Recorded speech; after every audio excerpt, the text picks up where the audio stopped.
Well, good morning and welcome to another mind training video.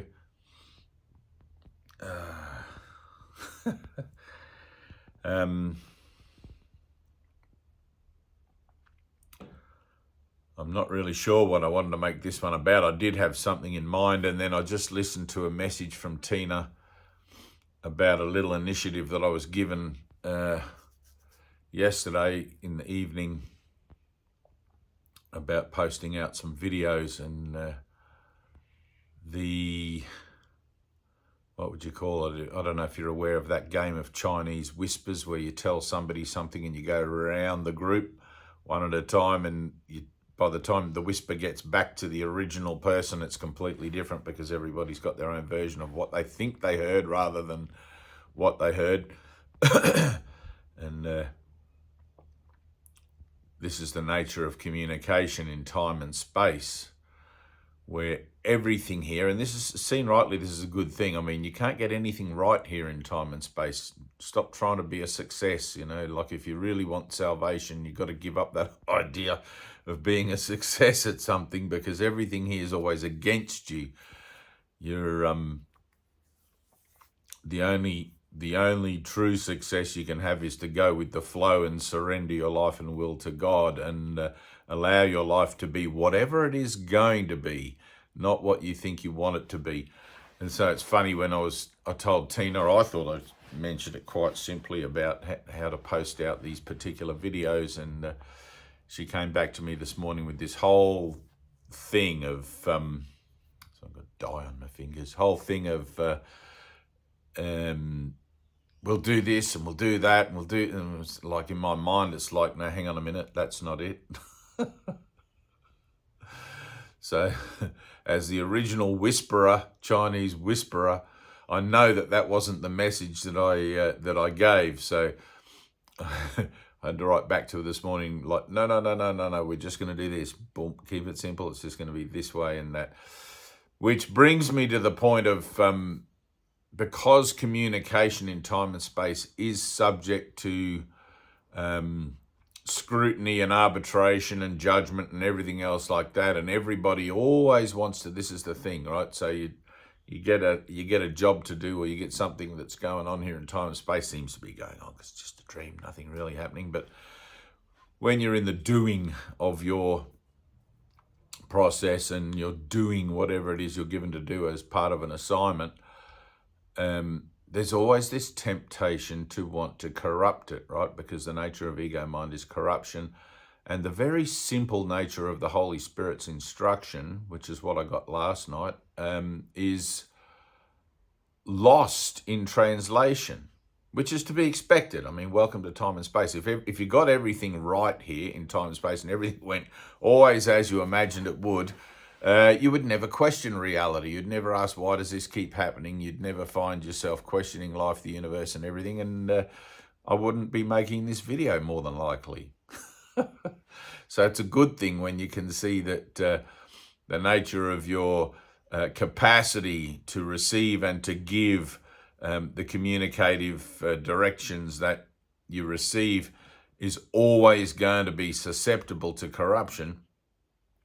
You can be glad about that. It's like, all right, but it does bring you to a point of realizing, okay, well, I need to be extremely specific, because I'm talking into, or I'm expressing my certainty into a forum of, what would you call it, participative willingness of others. There's not really, it looks funny, doesn't it? I'm making some leather stuff and I had to use a bit of leather dye. But into others, and in the crossing of that gap, in the crossing of what seems to be a gap, the illusion of time and space, the distance, it's like two cups with a string. When you're a child, all of a sudden somebody lets the string go a little bit slack, and you can't really quite, you can still hear something, but you can't quite hear what's being actually said until you pull the string tight again, right? So in time and space, this whole situation this morning with Tyna made me realize and remember the absolute necessity for specificity. You got to be specific. You got to say exactly what you mean.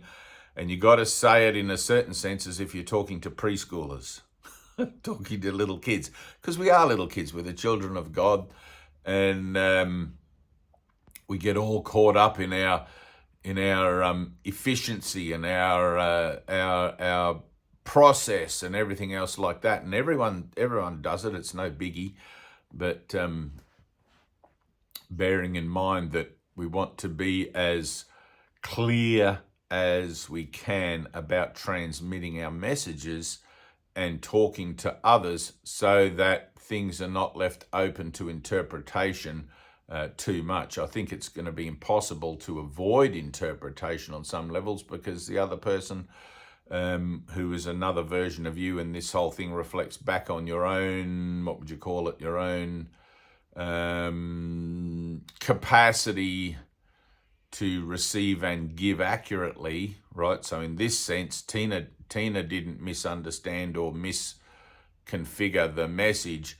I was not clear enough in my transmission of the message, and that's where it comes to, because like taking finger on the nose, taking total responsibility for everything, but no harm done. So we're up and away with the next little thing that we've been given to do, and I like it. It's really nice because salvation is a collaborative venture, and me and Tyna and Dana and Arlene and everybody else who's now sort of put their hand up for yes, I'll help. We're actually seeming to get stuff done. Now I say seeming because it's just an illusion of getting stuff done. But as far as the world goes and the dream goes and the awakening goes, it's an anti-illusion. It's like Deadpool. Deadpool's the anti-hero, but he's still a hero. And we're like, the group of us are a bit like Hogan's Heroes, or what's that other show I'm trying to think of? McHale's Navy, where we're all just a bunch of dingbats, and but all together we get the job done. So somehow, by the miracle, by the grace of God, stuff happens. These videos go online. Tina's very good at managing the YouTube and stuff like that, and little by little, bit by bit, we all do our part. And the undercurrent, however, of everything that we're doing together is to become perfect as your Father in heaven is perfect. And being vigilant for where we are, how would you put this? Not failing, because there is no failing. I mean, seeing that you're not listening or not transmitting properly is only opportunity to participate better, right? Through asking again, how should I say this? And I had to stop for a second when I was listening to Tina's message, and it's like, all right, I have to put this in a way she's going to really hear it. How am I going to do that? Because what I hear in my mind and what she hears in her mind, we have to take into account the nature of corruption of the realm, right? It's not her fault or my fault. It's just we're in this place where we don't belong. We're in this world where nothing makes sense, and this is not our home. So for us to communicate like that in light, that's very natural. But to use words and to use concepts and ideas, it's completely unnatural. It's completely alien to our natural way of thinking. We are beings of light, all of us. There is nothing unknown by any of us other than that we find ourselves seemingly in this dreaming where everything seems to be unknown, which is the same as nothing being unknown in eternity. So the nature here on earth of constant change, right? Everything's changing every day, every minute, every second, every instant. The nature of constant change here is exactly the same as the nature of constant changelessness in eternity. It's a state, okay? So the state of the realm here is constant change, constant changelessness in eternity, which is what we're actually looking for. So until you come to an understanding of the true nature of yourself as being within, you're going to look out there for something that doesn't change. You're looking for a reference of home because somewhere you feel lost, you feel alone, you feel empty, and you don't know why you feel that way. It doesn't occur to you at all in in the least that perhaps this world is just a dream and you're not actually here. You're at home in eternity, asleep, dreaming of a dream of separation from God. And the dream of separation from God looks the opposite from what unity with God looks like. And it's hard to talk about that because we're talking about two completely different spheres of life experience, one being formless and the other being of form. But even the of form is an illusion, not really appearing as anything other than the manifestation of the internal state projected outward, which we're looking at in order to begin to learn how to make decisions regarding our spatial existence, our spatial and temporal entity, in order to bring it into an accountability with the principles of truth, which is eternal, all-encompassing, and only giving. And that can take a minute. That takes mind training. It's like unraveling, it's like as if you've been knitting a sweater or something and you realize that right at the beginning there's a stitch wrong or a loop wrong, whatever they called in knitting.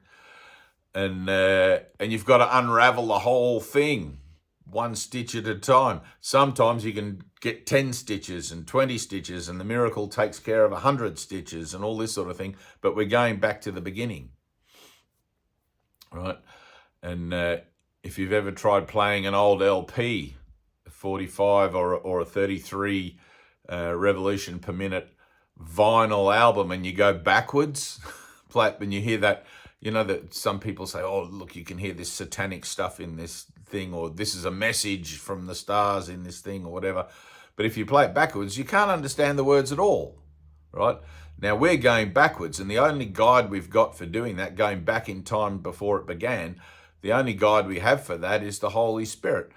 And you'll notice that and it happens quite early in the process, but you'll notice that, how would I put this? I'm a big how would I put this today?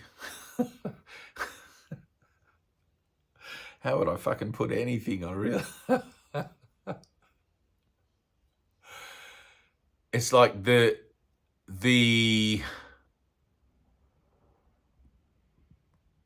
incessant, I'll use incessant. The incessant and continual overcomplication of everything has to fall away quickly and suddenly, right? Because going backwards, if you've ever tried to run backwards even, like along a grassy paddock or something like that, after a while it becomes a bit of an effort. And so you've got to keep your steps simple. This foot, that foot, this foot, that foot. You can't be too much in the head with everything because you'll just end up tripping over. And that's where we're letting go all the time. And I've got a few analogies in there today that may or not be particularly helpful. I'm trying to keep this as clear as I can. So communication, keep it simple, okay? And remember that the simplicity of your expression and how it is that you're able to impart whatever message you receive to others as the simplest way possible helps you, okay? It helps the dissemination of the message. You'll know, however, that, and I'll quote like Gandhi, John Lennon, Jesus even, Martin Luther King, anyone who's ever tried to give this message of love, eventually that message of love, the initial powerhouse behind it as the icon expressing the message and the immediacy of the followers and the people that are in that vicinity hearing and whatever, eventually it just gets watered down to people. Did you hear about this guy John Lennon in the 70s and whatever? And nobody, you hear about, wasn't he in a band called the Beatles or whatever, but you don't have the whole impact of what his music was actually about, how it affected a whole generation, and it kind of gets washed away and back to the confusion and the mayhem of the temporal realm. And that's to be expected, which is why when you watch these videos, right, on a personal and individual level, You can walk out the front door immediately after watching a video and completely forget everything that I've said, everything that you think you've heard, etc., which is why when we're doing our Zoom meetings and things like that, I'll have the guys read from the 20-minute book or the reviews of the first 50 lessons of A Course in Miracles. Those reviews are the whole thought system of the Course in a nutshell, and it's incredible. And I will emphasize a concentrated sense of focus on reading the material, because the mind here in time and space operates on a superficial level, being what time and space is, and puts the superficial effort, despite the fact that the mind has incredible power to delve into anything, but reads and integrates at a very superficial level. And I'll usually find, almost always, in fact always, that when I get the guys to read again and encourage them to breathe and connect with the Spirit and ask for help to even read the words on the page, because sometimes they read words that aren't there, put words in that don't exist, all that sort of thing, get the words that are there wrong. All of a sudden there's this deeper, it's like all of a sudden you're operating from beyond the density and the superficial veil of consciousness, and you're actually connecting with the message that the words are conveying, because the words are just symbols, right? And it's the same with anything. Giving a message, receiving a message, listening is a total art, right? Listening to respond, listening to react is a bad habit that every human being has. And listening without the idea that you want to respond or react or anything like that, just so you can personally integrate whatever's being said and actually hear. You know, when Jesus says in the Bible, you have ears but don't hear, eyes that don't see. So hearing is a whole art. Hearing what's being said, not guessing at what's being said, actually hearing. Okay? Otherwise, all that's happening is you're hearing what you think is being said based on other references for the terms and concepts and things that are being presented to you in the listening. And that's not listening. Listening is when you step back and go, all right, this is the first moment of experience of life that I've ever had, because it is. This moment is the only moment there is. In this moment, I want to connect with this person, and I want to hear. I don't want to listen. I want to hear what they're saying. Okay? And it's deeper than the words that are presented. It's the message behind the words. Try to understand that in all things you read and listen to, words are symbols. They're telling you something, but it's the something they're telling you about that you want to connect with, not just the symbols themselves on the surface. And I think that should make sense. You might want to rewind that little bit and watch it again. All right, learning to listen. And I used to do this very simple little workshop, which I learned at a rainbow gathering once many years ago, where people would come. The last one I did was a couple of years ago, actually, and we had about 40 people attend. And I paired everybody off, not with their common partner, but with someone they didn't know, paired everybody off. And out of the pair, one person would talk, just anything, a story of their life, whatever, how they're feeling today, the weather, whatever the hell, doesn't matter. And the other person would listen.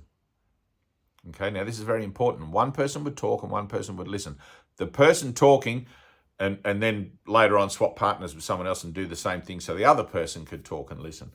Right? But the very important task was on the listener. The listener was listening for their own voice, because we're all one. Okay, the listener was listening for their own voice, listening for perhaps an answer to something, or listening perhaps to something that they had as a conundrum or an idea or something going on in their conscious association with themselves that could be answered through spirit from listening to the other person. And out of 20 pairs of people, after 1 minute, I asked everybody, all the listeners, I said, how many of you found that you just kept wandering off and weren't paying attention? And pretty much everybody's hand went up, and we covered that at the beginning. and to bring your mind back and focus on the listening. And I said, how many people actually heard something that was relative to their own life experience, currently relative, because the Holy Spirit's not going to give you a load of stuff that you're not going to understand or have relevance with. And out of the 20-odd pairs of people, about 8 of the listeners put their hands up, which was an incredible result, I thought. 8's amazing. But the listening, like God speaks to you through everyone and everything in a very practical way. But if you're not aware that God is speaking through me, through this video, through whatever the next thing that happens to you today, if you're not aware that you've got to try to stop thinking of God as a man in the sky, which is something that, most people come to the table with. God is more like the force, the universe, right? So the light, God, the universe, is speaking to you all the time, giving you universal direction through videos, through people, through books, through happenstance, what seems to be happenstance occurrences. There's no coincidences. But if you're not listening, if you haven't learned to listen, then you're going to miss it, and it's going to have to come around again, because the lesson repeats until it is learned. And the next time that it comes around again, it may not be so nice. Generally, if you're and remember, all non-hearing is conscious non-hearing. You're deliberately choosing not to hear. There's no victim in this. There's no failure in this particularly. It's just that you're seeing, oh, I'm still using my old way of things in order to, I'm trying to put, new wine into old skins. You can't do that. So you see what you're doing. It's like, all right, I need to pray about this. I need to pray so I can listen properly, actually, because I can see that my listening skills are commensurate with my ability to carry out and to be about my Father's business in a way that's the max beneficial thing I can be. And remember, you want that to be an occurrence in you, because you're looking forward to being the witness to your own transformation. If you're not hearing and doing properly, or if you're not hearing and doing accurately, the witnessing to that transformation is going to reflect that. You're going to be sitting here watching a video like this that's kind of like wagging its finger at you, and not really, but it's all about listening. Listening is probably one of the prime skills. I don't know if you'd call it a skill. Prime disciplines. It's definitely a discipline. Prime disciplines. And man, I see myself all the time in it. I'll have a conversation with somebody out in the street or up at a cafe or whatever, and then I'll get home later that day, and there'll be this sort of funny little residue of that conversation.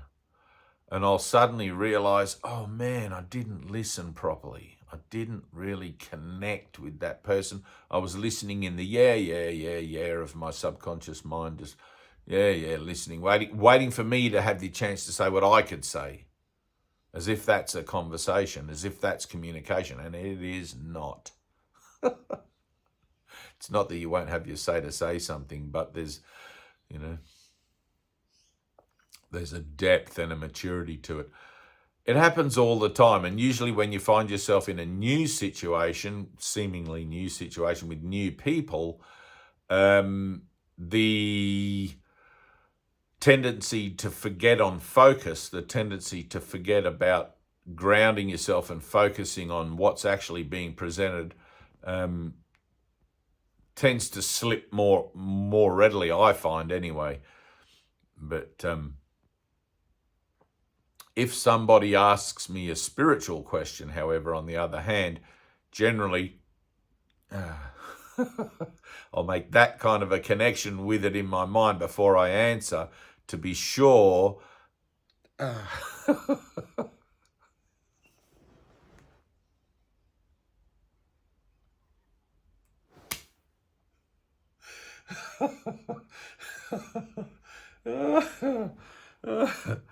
I just got told you need to practice that more. Yes, I do. Yes, I know. I'm only teaching you what I need to learn. You know, that's the beauty of this. This is how wonderful this is. When you stop thinking of this as getting chastised by Jesus or something, which is how I used to feel like he was like telling me off, you know, come on man, get on with it, like focus here and stuff. And I realized now, well, I've been realizing for quite some time, it's a very gentle guidance. There's a very beautiful and loving and gentle guidance about Jesus's direction, and that the misperception of it is solely my own part. You know, like how I think the communication's coming through is solely my own part. So I'm learning to listen, and that's the same for everybody. We're learning to listen, and listen properly for the Holy Spirit, for the voice for God. Right? Once your mind begins to open and you start to hear the voice quite clearly, I don't hear it as clearly as Helen Schuckman obviously heard it, but I do hear... I could if I wanted to. That's what I just got. I don't want to. Oh my God. Now there... Well, I'm hearing it. I'm definitely hearing. I mean, there's a still quiet. There's a quiet and still voice in my head that sounds like a big brother to me. It's got the beautiful hallmarks of as if I had a big brother or an elder talking to me in a kind of a loving way and giving me continual guidance to help me. And obviously I have to work on my listening. I think whilst you find yourself here in the body, and it is the case that whilst you find yourself here in the body, there is always room for improvement. There is always room for perfection. And it's not that you're improving who you are, you're improving a set of skills. I have a particular set of skills. You're improving a set of skills or a set of disciplines that only benefit you in helping you to reach the goal of inner peace and prepare you for revelation, make you revelation ready. And that's what you want. You have to be revelation ready and bring yourself to that point, and as quickly as possible. As quickly as possible. Anyway, that's it. I love you guys. I don't know what I was going to start this video off with. Originally, it was probably something that I thought was quite profound, but this is obviously more important because this is what's come through. All right, peace. Thank you.